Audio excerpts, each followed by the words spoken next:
Baik, pagi ini kita akan membahas mengenai apa itu saraf kejepit. Ya, saya akan mulai dengan introduction dulu atau pengenalan dulu mengenai saraf kejepit. Ini adalah diagram tulang kita, ya. Ini bagian tulang dan itu banyak pembuluh darah, ada otot, ya, yang menempel di sana, gitu. Jadi ternyata di dalam tubuh kita ini sangat kompleks, gitu ya.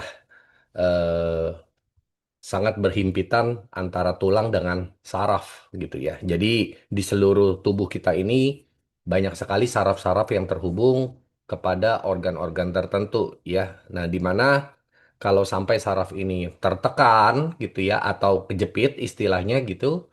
Nah, ini akan seperti kabel listrik gitu ya yang terhimpit benda berat gitu ya, sinyalnya menjadi kacau ya, terus tidak bisa berfungsi dengan baik. Nah, begitu juga dengan saraf di tubuh kita. Tentu saraf ini eh, menghantarkan pesan ya untuk tubuh organ-organ tersebut berfungsi dengan baik gitu ya. Nah, kalau misalkan pesannya terganggu, maka organnya akan terganggu gitu ya. Nah, yang menghantarkan itu adalah saraf-saraf tersebut di seluruh tubuh kita. Nah, dia beradanya di tulang belakang ya atau vertebra itu juga ada buku-buku tulang itu satu dengan yang lain ada pembatasnya yang seperti bantalan gitu ya. Nah, bantalan itu yang disebut dengan diskus atau disk ya, seperti piringan begitu, tapi dia sangat elastis sekali. Nah, di mana seiring dengan kita bertambah usia dan juga mungkin faktor-faktor lain ya seperti adanya benturan ataupun satu posisi yang salah dari kita mungkin kebiasaan duduk yang terlalu lama itu juga bisa membuat bantalan di antara tulang tersebut menjadi rusak. Nanti Anda akan lihat di slide-slide berikutnya ya. Nah, jadi ini pengertian dasar lah mengenai saraf kejepit gitu ya. Nah, banyak orang suka pikir masalahnya di sarafnya gitu ya. Padahal sebenarnya saraf Anda tidak bermasalah gitu ya. Yang bermasalah adalah kemungkinan di tulangnya ataupun di bantalan tulangnya atau di cakramnya itu, di diskusnya ya, di disknya itu yang bermasalah karena terjadi yang namanya degeneratif atau pengerusakan, perusakan ya. Bisa karena faktor usia ataupun faktor lain seperti trauma, benturan dan sebagainya. Nah, jadi banyak orang yang mengalami permasalahan seperti ini, Bapak dan Ibu ya. Nah, tanda-tandanya seperti apa? Tanda-tandanya adalah kita suka merasakan nyeri di bagian-bagian tertentu, ya, di bagian-bagian tertentu. Dan paling yang sering dirasakan adalah di daerah pinggang, ya, yang biasanya tanda-tanda awal gitu. Nah, lalu kita sering berasa kesemutan, biasanya di daerah kaki gitu ya. Kita suka merasa kesemutan ataupun merasakan kebas mati rasa ya seperti kayak kakinya tuh tidak enak lah begitu berasanya ya dan kadang-kadang di jari-jari kita juga berasa tidak enak ya jari tangan maupun jari kaki. Nah, karena kenapa? Karena itu semua ada saraf yang terjepit di daerah tertentu ya sehingga imbasnya atau efeknya bisa sampai ke bagian tubuh yang lain ya karena semua saling terhubung gitu ya. Nah, ini jangan diabaikan Bapak dan Ibu ya karena tanda-tanda yang awal ini kalau sudah ada itu kita perbaiki akan lebih mudah gitu ya. Kita menjaganya akan lebih mudah gitu. Ketimbang kalau nanti kita pikir oh ini bukan masalah serius lalu nanti akan semakin kronis dan tindakan yang harus dilakukan akan semakin besar gitu ya. Bahkan tidak menutup kemungkinan harus sampai operasi gitu ya. Operasi dan memasang besi gitu ya. Nah, jadi eh, kita harus mengenali beberapa sinyal alarm-alarm tanda SOS bahaya gitu ya yang kita harus sikapi benar-benar yaitu kalau sudah terjadi nyeri yang sampai menusuk ya seperti ada aliran listrik gitu ya yang menjalar dan itu bisa terjadi di mana saja di leher, di bahu, di kaki, di pinggang, ya, di tangan, di jari, itu bisa kita merasakan di mana saja. Dan itu nanti saya akan tunjukkan sedikit dari video bagian mana yang kejepit sehingga Anda kira-kira oh ini daerah sini yang bermasalah dan ini yang ngerasain organ ini gitu ya. Nanti dari video singkat Anda bisa ngeliat ya. Nanti bahasa Inggris tapi saya akan keluarkan teksnya dalam bahasa Indonesia. Lalu ada merasa kesemutan, ya kesemutan yang menjalar dari titik tekanan ke area yang lain, ya, dan juga bisa merasa kebas atau mati rasa di area yang tertekan dan mengurangi sensitivitas, ya, seperti biasanya di kaki itu paling sering dirasakan di kaki gitu ya, kayak merasa kebas, mati rasa dan banyak orang suka pukul-pukul gitu ya, pukul-pukul berharap ini mungkin kecapean kali jalan gitu ya, tapi sebenarnya itu bukan kecapean jalan gitu ya, tapi efek dari ada saraf yang terjepit di areal tertentu. Nah, selanjutnya di mana yang paling sering terjadi di daerah tubuh kita ya, ya problem saraf kejepit ini. Ya, biasanya ada yang merasakan di daerah leher ke bahu nyerinya gitu ya, lengan, tangan, di jari ada kesemutan gitu ya. Nah, juga yang paling banyak sekali ini adalah di daerah punggung bagian bawah atau lumbar ya, lumbar dan itu nyerinya bisa sampai ke kaki ya, nyerinya sampai ke kaki. Jadi kayak berasa ketarik gitu ya, uratnya kayak berasa ketarik gitu. Katanya urat sebenarnya bukan urat gitu ya, tapi itu sarafnya yang memberikan sensor seperti itu ya. Lalu pergelangan tangan ya, ada merasa kayak nggak enak lah gitu di tangan Anda ya. Ini problemnya dan sering kesemutan juga di situ ya. Oke, dan ini adalah beberapa titik yang paling sering kita merasakan eh, rasa nggak enak gitu ya. Oke, lalu kenapa ini bisa terjadi? Yang pertama adalah faktor penuaan alami. Ya, kita semua pasti akan menua, Bapak dan Ibu. Ya, kita tidak mungkin hidup selamanya. Ya, ini problem manusia ya, tidak ada yang abadi, Bapak dan Ibu. Mungkin dulu kita muda dan kita tidak merasakan apa-apa ya pada tulang kita. Kita merasa wah kuat gitu ya, loncat-loncat juga nggak merasa tulangnya kenapa-napa. Tapi kayaknya kalau kita udah usia di atas 50 tahun, 60 tahun, kayaknya kalau suruh loncat dari atas sofa ke lantai, kayaknya tulang kita takut geser ya. Karena kenapa ya? Bagaimana ya? Karena kita sudah berusia ya. Nah, ini adalah faktor alami. Jadi semua akan mengalami hal yang sama dan ini ada terjadi yang namanya faktor degeneratif atau penipisan bantalan saraf. Ya, bantalan tulang tadi ada terjadi penipisan. Kenapa? Karena terjadi gesekan yang berpuluh-puluh tahun ya selama kita hidup. Tulang kita kan bergerak terus, apalagi tulang belakang ya. Itu kan kita ada membungkuk, menunduk, ya, jongkok, bangun, lari, dan itu semua terjadi yang namanya kontraksi atau gerakan. Ada yang menekan, ada yang menarik, dan itu semua akan membuat bantalan-bantalan itu bisa aus, ya. Bantalan bisa aus, sama seperti kendaraan lah, ya. Ada bearingnya, kalau kendaraan tuh ada bearingnya, dia bisa kering ya lama-lama bunyi-bunyi keletak-letok ya sama kayak tulang kita gitu ya bunyi-bunyi gitu ya karena kenapa minyaknya berkurang dan sebagainya. Nah, yang kedua, hal tersebut bisa disebabkan juga karena ada eh, bantalan tulang tersebut terjadi kayak keluar gitu ya, keluar dari tempatnya atau jadi benjolan gitu dan dia menjorong ke arah saraf, menonjol ya ke arah saraf dan dia menekan saraf kita. Nah, itu yang akhirnya membuat problem saraf kejepit, herniasi diskus ya. Jadi bantalannya tuh geser gitu ya. Dan itu juga bisa berdampak pada tulangnya yang geser.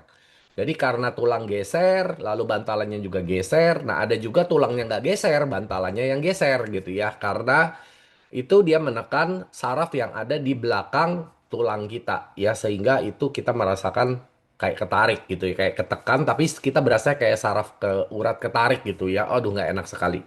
Lalu ada juga pertumbuhan tulang berlebih pada persendian atau disebut taji tulang ya. Nah, itu taji itu seperti kayak tanduk gitu ya, seperti kayak tanduk atau kalau Anda lihat ayam tuh ada tajinya, ada cakar di belakang kakinya gitu ya. Nah, itu tulang kita tumbuh tulang ya yang menusuk ya, menusuk kepada saraf kita dan itu yang membuat juga sakit ya di saraf kita ketekan karena ada tulang yang tumbuh gitu. Ya, itu bisa juga terjadi dari taji yang tumbuh ataupun juga terjadi yang namanya pengapuran juga bisa ya karena faktor tertentu terjadi pengapuran ya. Lalu gaya hidup ya, gaya hidup. Nah, ini banyak sekali orang yang obesitas ya. Obesitas ini cenderung lebih berpotensi lebih gampang terkena saraf kejepit. Kenapa? Karena beban beban tubuh yang sudah berlebih ya, beban tubuh yang berlebih. Apalagi kalau suka ngangkat-ngangkat barang yang berat ya, padahal dia tidak pernah melatih tubuhnya atau ototnya untuk bisa mengangkat beban yang berat gitu ya. Kalau dia melatih beban apa melatih ototnya dengan baik, mungkin dia masih masih bisa menahan beban angkatan yang besar gitu ya. Tetapi banyak orang tidak sadar ya. Bahkan dulu saya pernah mengalami sendiri gitu ya. Karena saya tidak pernah berolahraga waktu itu. Saya tidak menjaga berat badan saya sehingga saya kategori obes gitu ya, obesitas. Lalu juga tubuh saya tidak pernah dilatih dengan baik. Baru ngangkat galon saja uratnya ketarik gitu ya, sarafnya ketarik di daerah belakang dekat pinggang gitu ya. Dan itu sakitnya luar biasa dan bisa sampai berminggu-minggu baru bisa sembuh gitu ya. Nah, itu sudah merupakan alarm ya, satu peringatan buat saya untuk merubah gaya hidup saya. Nah, jadi kasus seperti ini bisa terjadi pada siapa saja ya pada saat Anda mengangkat satu barang yang tidak terlalu berat gitu ya. Dulu dulu saya rasa kalau saya angkat galon aqua kayaknya nggak masalah gitu ya. Tapi di usia kepala hampir waktu itu belum kepala lima ya, baru menjelang mau kepala lima gitu sudah merasakan ngangkat aqua saja berat sekali dan bisa ketarik gitu ya. Padahal dulu nggak ada masalah gitu ya. Bahkan angkat beban yang lebih berat dari galon aqua saja kuat-kuat saja berasanya gitu ya. Nah, kadang kita merasa kita masih muda ya, Bapak dan Ibu ya. Kita pikir tubuh kita masih sama seperti waktu kita usia 20. Kita berani angkat-angkat yang berat gitu ya. Tapi ternyata tubuh kita tidak lagi semudah yang kita pikirkan ya. Dan ini akan juga bisa menyebabkan terjadinya saraf kejepit ya. Dan ada satu faktor lagi yaitu trauma ya, trauma atau benturan. Misalnya kecelakaan, Anda pernah jatuh dari kendaraan, bermotor, naik motor, jatuh ya, lalu posisi kena tulang. Nah, itu banyak sekali terjadi dari kasus-kasus yang pernah saya ketemu ya karena efek pernah jatuh dari motor. Itu sering sekali ya dan itu membuat tulang bergeser dan akhirnya jangka panjang akan menimbulkan masalah saraf kejepit ya. Oke, jadi ini bukan hanya salah satu dan juga ini bisa kombinasi ya. Bisa saja orang punya empat-empatnya gitu ya. Atau sekaligus dengan benturan pernah terjadi. Jadi semuanya terjadi pada dia dan akhirnya wah itu membuat semakin parah ya kondisinya. Bisa juga salah satu ya. Bisa semua, bisa salah satu, bisa dua faktor ini terjadi pada orang gitu ya. Nah, selanjutnya, kenapa Anda nggak boleh mengabaikan hal ini ya? Nah, karena ini sudah merupakan alarm ya. Tubuh kita itu sangat hebat ya. Pada saat terjadi kelainan dia memberikan signal yang seringkali orang menganggap sepele ya. Sebenarnya ini kita harus sudah mungkin bisa sikapi dari awal ya. Karena kenapa Bapak dan Ibu? Karena ini akan semakin parah kalau tidak kita eh, perbaiki ya. Perbaiki atau kita cegah lebih dini itu akan semakin parah kondisinya ya. Tidak akan bisa beres sendiri gitu ya, sembuh sendiri nggak bisa gitu ya. Dan ini akan kita bisa rasakan pada saat kita bersin, batuk, itu akan merasa nyeri lebih lebih parah gitu ya. Kita berasa kok nyeri gitu ya, batuk aja nyeri gitu.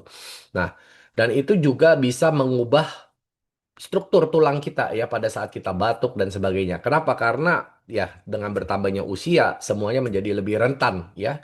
Lalu bisa terjadi kerusakan saraf secara permanen. Ya, kalau sudah terjadi kerusakan saraf secara permanen, ini tidak bisa pulih 100% ya, Bapak dan Ibu, karena sudah terjadi kerusakan ya. Lalu komplikasi ya, komplikasi bisa sampai terjadi kelumpuhan. Nah, ini saya sudah lihat sendiri ya kasusnya kepada orang tua istri saya ya yang saat ini harus duduk di kursi roda padahal tahun lalu masih bisa jalan gitu ya. Nah, karena kenapa? Karena problem dengan saraf kejepit yang padahal sudah pernah operasi gitu ya di satu struktur bagian tulang tertentu, tapi di bagian tulang yang lain terjadi lagi yang namanya saraf kejepit. Jadi kalau kita sudah beres di satu titik, bukan berarti 100% ya bahwa di bagian yang lain aman-aman saja. Belum tentu Bapak dan Ibu ya. Bisa terjadi di bagian lain juga saraf kejepit. Karena kenapa? Karena kita tidak mencegah atau mengabaikan eh, faktor-faktor tadi ya untuk memperbaikinya gitu. Sehingga terjadi lagi secara berulang di bagian yang lain yang belum ada eh, pengobatannya gitu ya. Kalau dulu yang bagian sini udah dioperasi, yang di sini masih tulang biasa dan akhirnya terjadi di situ gitu. Nah, itu harus diperbaiki lagi gitu ya. Akhirnya ya jadi komplikasi, semuanya jadi bermasalah ya. Nah, apa yang harus kita lakukan untuk diagnosanya? Ya, mungkin Anda bisa pemeriksaan secara fisik, ya. Anda bisa lihat riwayat medis Anda, ada pernah jatuh atau tidak, dan sebagainya. Nah, ini atau pergi ke dokter spesialis untuk ngecek tulang dan sebagainya, ngelihat kondisi sarafnya bagaimana, kondisi tulang bagaimana gitu ya. Itu bisa dilakukan melalui eh, X-ray ya atau ronsen gitu ya, yang paling umum lah ya, nggak seberapa gitu untuk meronsen ya. Lalu yang lebih detail lagi Anda bisa melalui MRI atau juga CT scan ya, CT scan. Jadi bisa ngelihat struktur tulang Anda dengan jaringan sarafnya itu semuanya apakah normal ataukah ada potensi menuju saraf kejepit. Dari situ Anda sudah bisa mendeteksi secara dini dan melakukan tindakan pencegahan daripada mengobati ya. Karena kalau sudah mengobati itu akan jauh lebih sulit dan jauh lebih sakit dan juga biayanya jauh lebih mahal ya tentunya ya. Itu mahal sekali. Nah, jadi Anda bisa melakukan deteksi lebih dini itu lebih baik ya. Nah, terapi-terapi atau pengobatan yang bisa dilakukan kalau sudah terjadi saraf kejepit ya biasanya mulai dari terapi yang paling simpel yaitu Anda harus menyeimbangkan waktu istirahat dengan bekerja, khususnya buat Anda yang bekerjanya banyak posisinya duduk, ya, banyak posisinya duduk. Disarankan Anda setiap 45 menit, ya, atau kurang dari 1 jam, Anda mengubah posisi duduk Anda, jalan-jalan kecil gitu ya, supaya Anda eh, tulangnya itu tidak selalu menekan di bantalan pada saat posisi Anda duduk ya. Jadi Anda bisa rubah posisi dengan berjalan, berdiri, tidak duduk terus selama berjam-jam. Itu juga akan membuat efek dari potensi saraf kejepit itu semakin lebih besar ya.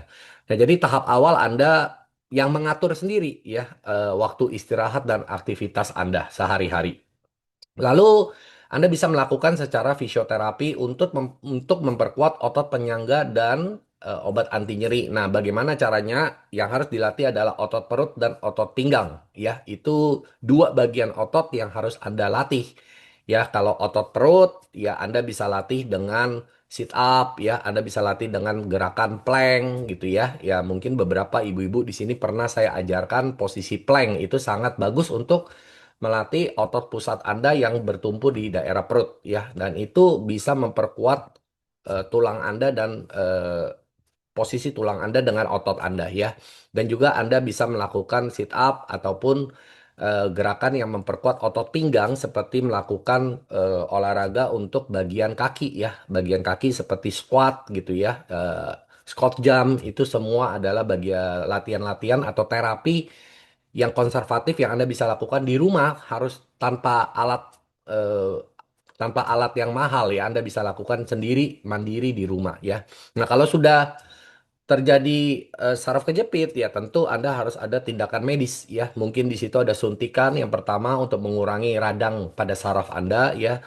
Tapi kalau suntikan terus dan tidak merasa ada perbaikan, ya mau tidak mau ketindakan berikutnya yaitu melalui bedah ya, bedah yang harus memasang besi ataupun kalau itu ada ya tindakan lah untuk memperbaiki saraf yang terjepit dengan tulang tadi ya. Jadi tulangnya yang menjorok tadi, cakram atau diskus yang menjorok tadi harus dipotong, dibuang ya, dipasang penyangga, tulangnya direnggangkan supaya tidak menekan. Nah, jadi itu tindakan bedah yang pastinya itu sakit ya. Pemulihannya juga perlu waktu yang cukup lama karena daerah tulang ya, nggak cepat pemulihannya. Dan juga itu biayanya lumayan mahal, ya lumayan mahal, ya. Apalagi kalau Anda mau lakukannya di Singapura, ya itu siap-siap di atas 500 miliar ya untuk satu tindakan operasi. Nah, jadi pilihan Anda ya mau melakukan mulai dari yang paling awal atau nunggu sampai bedah gitu ya. Pilihan ada di tangan kita masing-masing ya. Kalau kita tidak mau sampai ke tindakan yang sudah fatal, sebaiknya kita dari awal sudah memperbaiki ya, menjaganya dan melatih ya otot perut dan otot pinggang dengan sebaik-baiknya supaya kenapa? Kita bisa menua dengan tubuh yang tetap sehat, tidak mengalami masalah-masalah ini ya. Bapak dan Ibu, saraf kejepit ini nggak enak banget, ya. Bener-bener nggak enak banget. Saya pernah ngalamin sekali, bukan saraf kejepit mungkin ya, karena saya tidak melatih otot saya waktu itu dan itu saja sudah tidak enak. Apalagi yang sudah sampai benar-benar vonisnya memang saraf kejepit. Ya confirm dia saraf kejepit. Wah itu setengah mati ya. Mau geser duduk aja susah, mau jalan aja susah, tidur juga nggak bisa nyenyak, geser dikit sakit. Wah itu benar-benar tersiksa sekali. Itu yang kondisi yang menurut saya disebut hidup segan mati tak mau ya. Mungkin seperti itu kondisinya ya. Itu serba salah Bapak dan Ibu. Itu benar-benar tidak enak sekali ya. Jadi saya menyarankan Anda merawat lah ya, mencegah lah ya, melatih dari awal itu lebih baik daripada tunggu fatal dan sudah parah baru Anda cari pengobatan. Itu sangat tidak enak sekali ya. Oke, jadi bagaimana yang kita bisa lakukan Bapak dan Ibu? Pertama, jaga berat badan Anda ya. Saya sudah berulang-ulang kali untuk menghimbau teman-teman semua jangan sembarangan ya untuk makan gitu ya. Pilihlah makanan yang sehat. Bukan kita tidak boleh makan, bukan tidak harus makan sehari cuma sekali bolehnya. Tidak, saya tidak pernah mengajarkan hal tersebut ya.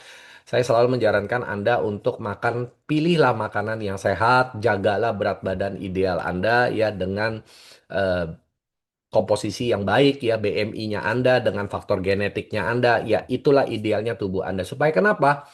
Beban tubuh Anda tidak menjadi beban untuk tulang-tulang Anda yang semakin hari semakin menua. Ya, jangan kita semakin bertambah usia, berat kita semakin bertambah. Ya, udah tumpuannya berkurang kemampuannya, bebannya ditambahin. Ya, nah jadi ini tidak sebanding. Ya, akhirnya itu akan memberikan kompresi atau tekanan pada bantalan tulang ya dan itu belum lagi ditambah dengan tulang yang sudah kropos banyak yang tidak menjaga tulangnya dengan baik ya. Zoom kita akan 4 kali saya akan membahas hari ini mengenai pengenalan saraf kejepit, nanti akan ada Zoom di hari keberapa, nanti di sesi yang keberapa saya akan bahas mengenai tulang gitu ya. Nah jadi penting sekali untuk kita mengasihani tulang kita gitu ya. Kalau kita tidak mau terkena masalah ini, jaga deh berat badan Anda untuk jangan sampai overweight ya, apalagi sudah obesitas. Itu akan memperparah kondisi tulang Anda dan akhirnya ya saraf kejepit itu bukan hal yang bisa dihindari nantinya ya. Lalu pada saat Anda duduk itu posisi juga harus benar ya. Banyak orang saya perhatikan duduk asal nempel aja di kursi gitu ya. Miring-miring badannya gitu ya atau posisi kita yang sering mainan handphone ngeliat dengan leher yang tertunduk sampai berjam-jam ya. Mungkin scroll-scroll TikTok ya, scroll Instagram, nggak sadar 2 jam gitu ya lehernya menunduk terus. Nah itu akan terjadi masalah juga pada tulang leher Anda ya. Ini sudah terjadi pada adik saya ya. Adik saya sampai sudah operasi ya di belakang tulang lehernya itu. Jadi karena kenapa main handphone berjam-jam ya.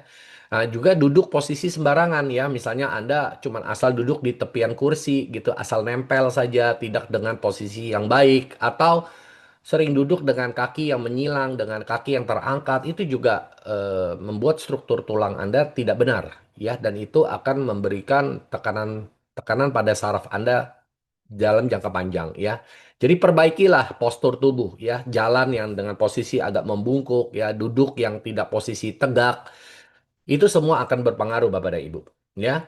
Lalu anda juga perlu melakukan yang namanya istirahat dari gerakan yang berulang. Misalkan Anda duduk sekian lama, Anda perlu merubah gerakan menjadi berdiri, ya berjalan sebentar, ataupun saya selalu merekomendasikan untuk jalan kaki secara rutin setiap hari, ya, karena itu akan membuat otot-otot di kaki Anda menjadi terlatih, ya, dan sirkulasi darah juga akan menjadi lebih lancar, ya.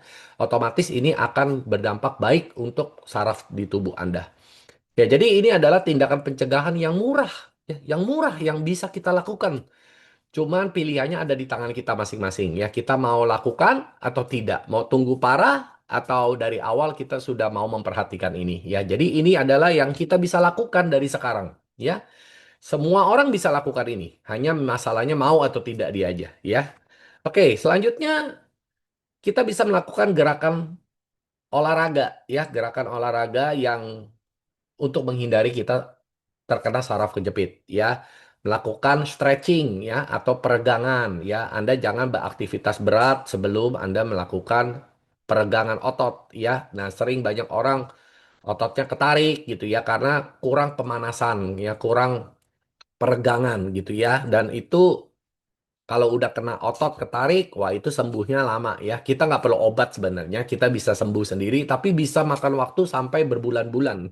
Ya bisa berbulan-bulan. Kalau sudah parah gitu ya, apalagi sampai ototnya robek, wah itu perlu tindakan medis juga gitu ya. Dan itu perlu waktu sampai bisa 6 bulan, 1 tahun, dan itu sakit sekali kalau otot kita sampai robek ya. Karena kenapa? Karena kita tidak melakukan yang namanya stretching, peregangan yang cukup ataupun pemanasan warming up ya. Jadi ini kita perlu ingat pada saat kita mau melakukan olahraga kita perlu yang namanya warming up atau stretching dulu ya, menggerakkan biar di sana agak lentur ya.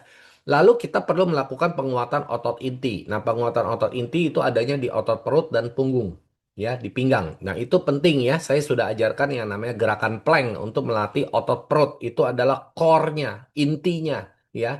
Di situ letak intinya dari kekuatan otot Anda di perut ya. Jadi sering-seringlah setiap hari melakukan gerakan ini gitu ya. Dan itu bisa penguatan otot inti dan itu akan memperbaiki postur tubuh Anda. Tubuh Anda akan merasa lebih tegap, berdiri lebih tegap, ya, jalan juga lebih tegap, duduk juga tidak bungkuk-bungkuk. Itu karena kenapa? Karena otot inti Anda baik, ya. Dan juga ini akan mencegah saraf kejepit, ya. Lalu Anda bisa melakukan kardio rendah, ya. Kardio rendah itu ya cukup jalan kaki, ya. Paling murah, tidak perlu biaya apa-apa, semua bisa lakukan di tempatnya masing-masing.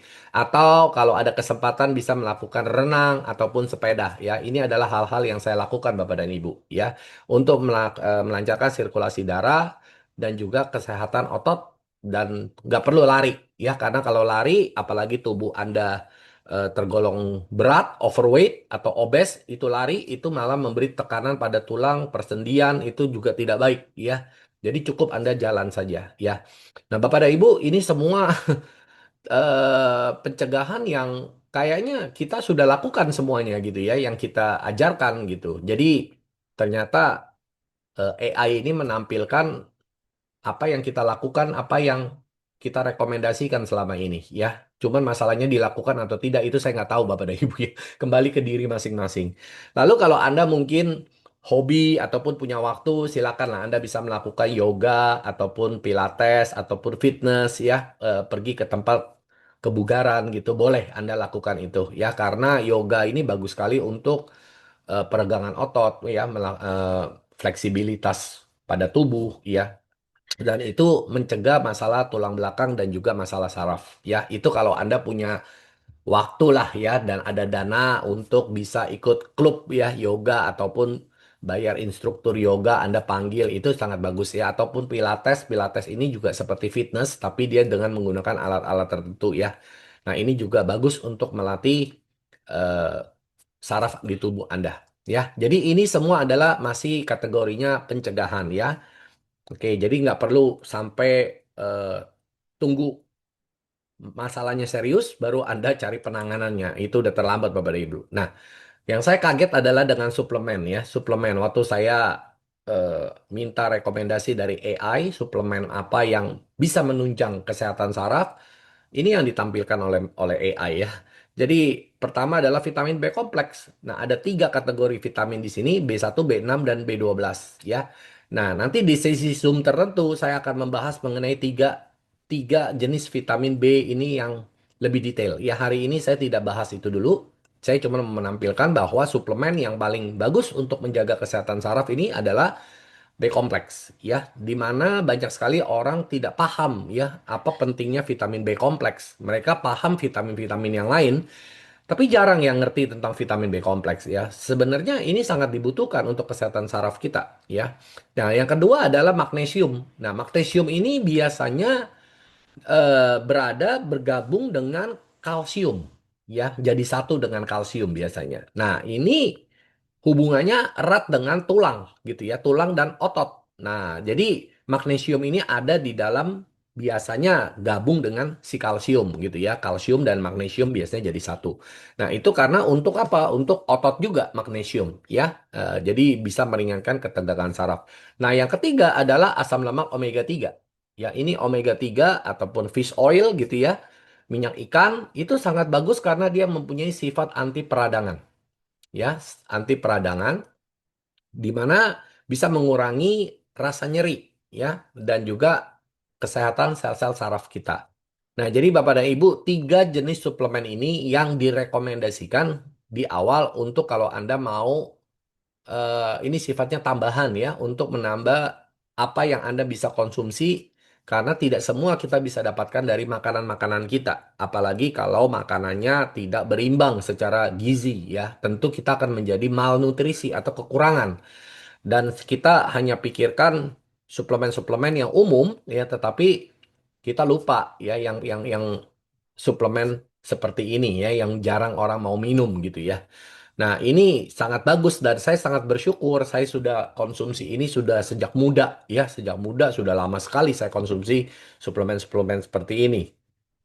Itu pun masih bisa ketarik uratnya ya. Karena kenapa? Kan tidak ada olahraga ya. Jadi semua itu perlu dilakukan secara bersamaan Bapak dan Ibu ya. Kita tidak bisa cuman bergantung suplemen saja tapi kita nggak mau bergerak, kita tidak menjaga berat badan, nggak bisa. Atau kita mau cuman olahraga saja tapi kita nggak mau minum suplemen juga, nggak bisa juga ya. Karena ini semua ya.